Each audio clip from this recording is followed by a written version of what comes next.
Olá, vamos voltar com o nosso programa Tudo Posso. Você sabe que dormir é essencial para o ser humano.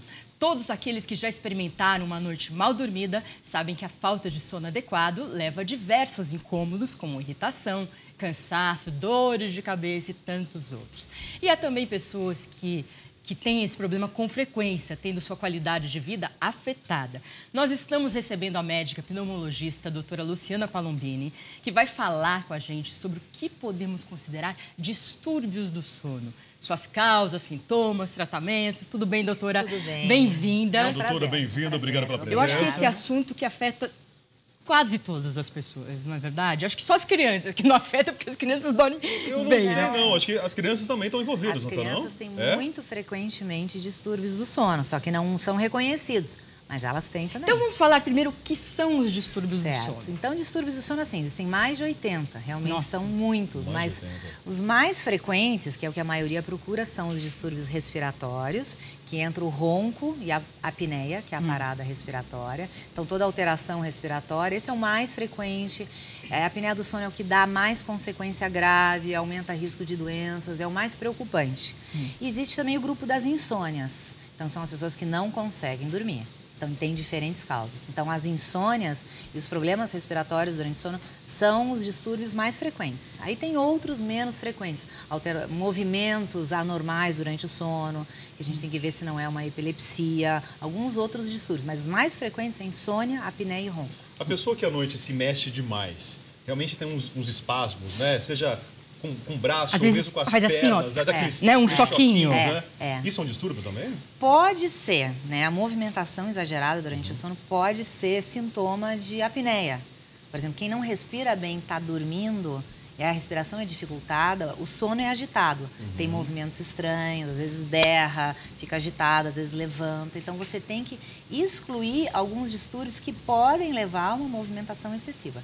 Excluindo, às vezes, são assim, alterações normais. A pessoa está um pouco agitada, tem um estímulo externo, a pessoa se mexe, mas tem que se excluir doenças do sono com Então, movimentação. como a gente acaba, se é uma coisa mais simples, como se acaba com a insônia, por exemplo? É possível, doutora, sem tomar remédio? É muito possível, só que assim, a insônia é uma questão complexa porque assim, envolve uma predisposição, a pessoa tem um perfil específico associado a alguns comportamentos que ela foi adquirindo no decorrer da vida.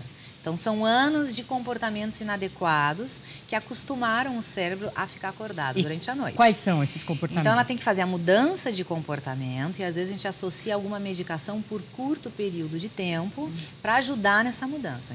Então, existem alguns comportamentos fundamentais que os insônios fazem que piora.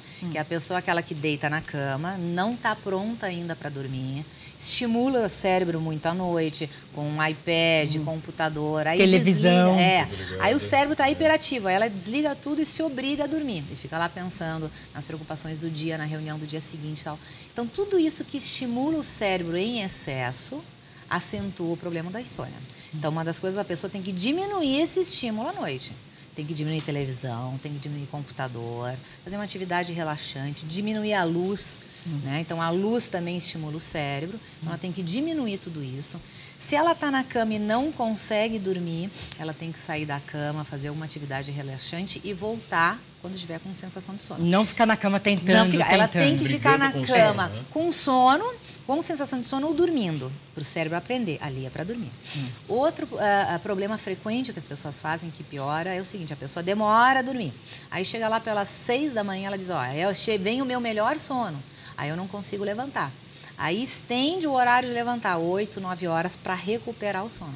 Aí quando você faz isso, você desregula o relógio biológico. Aí o cérebro desaprende a hora de iniciar o sono. Então, a dica, o relógio despertou, o celular despertou, pula da cama. Então horários regulares, principalmente de acordar. Então, não variar muito o horário de acordar, não estimular muito o cérebro à noite, um ambiente adequado de sono, escuro, silencioso, são as coisas fundamentais. comida?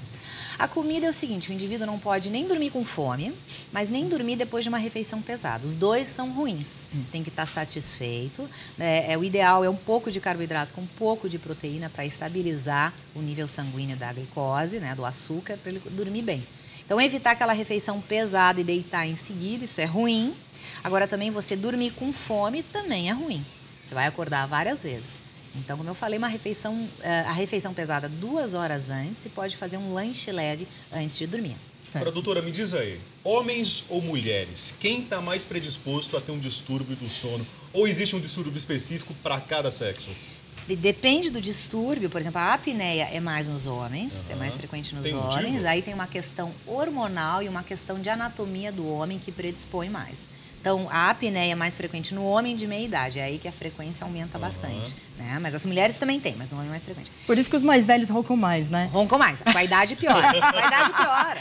Aí você casa com aquele cara, ele não roncava e tudo, de repente no meio. Com a idade. Fala, tá ficando velho, minha amiga, barrigudo. Infelizmente. Atenção, mulherada de casa, você que já reclama que seu marido ronca, cuidado que a situação vai piorar, né? Então procura um tratamento, procura uma orientação, porque a tendência, como foi falado aqui, é cada vez pior. 2 coisas pioram uma tendência que você já traz lá de cedo, é a idade e o peso. Então, aquele homem, depois dos 40, 45, ganha peso. Barriguinha vai aumentando, vai né? aumentando, ele roncava um pouquinho, aí o ronco vira apneia. Né? Então, a apneia é mais no homem e a insônia, ao contrário, é mais frequente nas mulheres. Nas mulheres? Tem algum motivo Acho que a também, mulher não? pensa mais, né? Existe uma questão do perfil das mulheres, sim, né? Do perfil psicológico das mulheres. Mais preocupadas. Frequente, mais preocupada, quer organizar tudo, né? Quem tem insônia é aquela pessoa que se preocupa e quer deixar tudo muito bem organizado. Então, é aquela mulher que tem que organizar tudo da casa e tal, e fica remoendo os pensamentos. Eu brinquei no começo do programa que dizem que eu ronco, mas eu acho que não, porque eu nunca ouvi, né? Quem ronca nunca assume, é mais ou menos isso. Agora, como que eu sei que eu ronco, que eu tenho algum problema, que eu tenho algum distúrbio? Então, o ronco, realmente, quem ronca dificilmente sabe que ronca, mas algumas pessoas acordam com o próprio ronco. Então, é muito frequente o homem roncar, a mulher perceber que ele ronca e para de respirar, ela fala para ele, ele não acredita, fica brabo, as mulheres gravam. Nossa, e é o que acontece. isso que Elas gravam, elas trazem um gravadorzinho. Eles ficam muito bravos. Furiosos. Não sou eu, digo, é você. Então, realmente, a pessoa muitas vezes tem ronco e apneia e não sabe. Porque, às vezes, tem pessoa que para 70 vezes por hora de respirar, 80, mas é durante o sono. E para mesmo? Para. É parada respiratória, o oxigênio cai e tudo.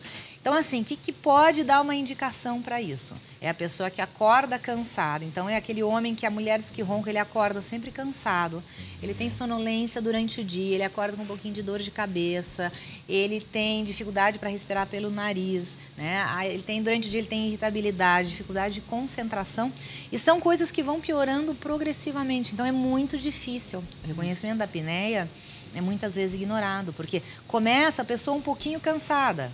Ela acha que é estresse, está trabalhando demais. Então, você fala, acordar cansado e ter cansaço e sonolência durante o dia não é normal. Tem que ter alguma causa. Ou é falta de sono ou qualidade de sono inadequada. A pessoa que tem apneia é uma qualidade inadequada. Então, qual é o sono perfeito, assim? Então, tem que ter a quantidade certa e a qualidade certa. E quantas horas? Falam em 8 horas. São 8 horas? A quantidade é assim. A maioria precisa de 7 a 8 horas. Tem pessoas que ficam bem com 6 horas, sim. Mas qual é o critério para isso? A pessoa tem que dormir e acordar absolutamente bem disposta e pronta para o dia. Mas a maioria precisa de 7 a 8 horas. Então, aquela pessoa que dorme 5, 6 horas e acha que acostuma, em geral, não acostuma. Então, o sono adequado, como eu falei, é a quantidade certa e qualidade. A qualidade, a gente dificilmente sabe da qualidade do sono sem fazer o exame de polissonografia. Porque, por exemplo, quem tem as paradas respiratórias pode dormir 8 horas e não atingir nunca os estágios profundos. Então, a pessoa vem para você, não, eu durmo 9 horas. Aí você vai ver no exame do sono, em nenhum momento ele atingiu o sono profundo, que é o que precisa para descansar. Então, a qualidade a gente tem que garantir e ser a quantidade adequada também. Esse é o sono adequado. A gente tem imagens, inclusive, da nossa repórter, a Mary Borges, que foi fazer... Ela fez mesmo, Rafael? A Mary fez o exame, ela foi pra gente conferir numa clínica, né? Como seria essa história, olha só. E a pessoa se doutora? paramenta mesmo, São né? vários eletrodos que têm que ser colocados.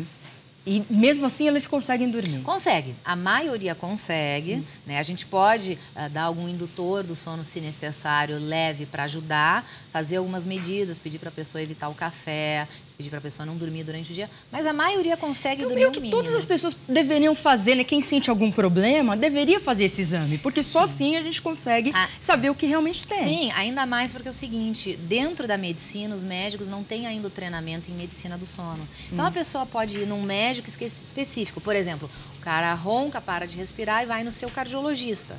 O cardiologista não teve treinamento em sono, então ele não questiona questões do sono. Então, a pessoa tem que ir num outro médico. Então, eu sempre falo, é importante as pessoas saberem que nem todos os médicos têm o treinamento em sono. Se ele não dorme bem, se ele tem cansaço, ele tem que procurar um especialista em sono para ser avaliado da maneira adequada. Muita gente acaba tomando remédios, né, doutora? Sim. Isso, eu nem preciso perguntar, eu acho que é prejudicial.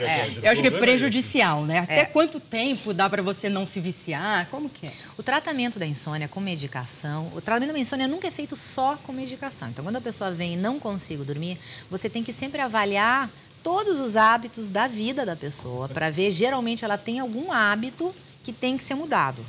E ela tem que concordar em mudar. Porque medicação, se você depender só de medicação, toda medicação pode levar à dependência e à tolerância. Perde o efeito. Então, a gente sabe que hoje, o tratamento da insônia nunca é só o uso de medicação. A gente indica medicações específicas, com menor risco de dependência, por um período específico, associado a essa mudança do contexto que é a causa da insônia. Doutora, aquele sono que a gente tira logo depois do almoço, às vezes 10 minutos, às vezes 20, e às vezes acaba se estendendo. Sim. É bom? A siesta pode ser muito boa. Tem estudos mostrando que o cochilo até de 15 minutos ajuda a função cerebral à tarde. Só que alguns conseguem cochilar e ficar bem, outros não. Isso é um pouquinho de uma tendência individual também. Tem gente que dorme meia hora e não consegue acordar. Fica com dor de cabeça, mal-estar, tem uma inércia do sono. Então, o período adequado para não ter essa inércia é 20, 25 minutos no máximo. E o cochilo depois do almoço. Esse é o cochilo, digamos, fisiológico. Cochilo mais longo ou mais tarde, além das 3, 4 horas, é o que pode prejudicar o sono, não deve ser feito. Só uma última pergunta. O sonho tem alguma coisa a ver que você está dormindo bem, a pessoa quando sonha? O sonho, assim, o conteúdo do sonho sempre reflete coisas que a pessoa vivencia. E aí tem uma questão de também questões psicológicas no momento que a pessoa está passando. Mas pode sim retratar distúrbios do sono. Por exemplo, quem tem apneia, que a garganta fecha durante a noite, muito frequentemente tem pesadelo que está se afogando, está sendo sufocado. Então, sensações dos distúrbios do sono podem fazer parte do conteúdo de sonho. É um sinal. Pode ser um sinal, pode ser um sinal. Curioso isso. Eu já sonhei que estava no naufrágio, que eu estava caindo de montanha, eu já sonhei um monte de coisa dessa. Aí entra numa questão de interpretação de sonhos, né? Doutora, muito obrigada. De nada. Olha, eu adorei, porque... Eu gostei da conversa. Curiosa, por sinal, mas ao mesmo tempo esclarecedora e muito necessária. Eu acho que eu vou fazer esse exame, porque que nem hoje, eu acordei às 3 da manhã, não conseguia dormir. E fiquei, né? E às vezes acontece isso. Mas às vezes ou outra, acho que não é o problema, né, doutora? E uma vez que outra acordar durante a noite é normal. É só, como eu falei, excluir alguns distúrbios do sono, para ver se não é isso que está causando o acordar, e mudar um pouquinho a parte comportamental para que isso não piore com o decorrer do tempo. Só isso. Então, o ideal é falar com um especialista. Observação, Maria Cândida. Tá bom, vamos observar. É isso aí, gente. Bom, no próximo bloco, a culinarista Cecília Fernandes, ela vai ensinar a fazer um delicioso bolo de chocolate escondido. Esse que você tá vendo. Nem escondido, não. Invertido, Maria Cândida. Ó, tá de comer com os olhos, uma delícia. Daqui a pouquinho.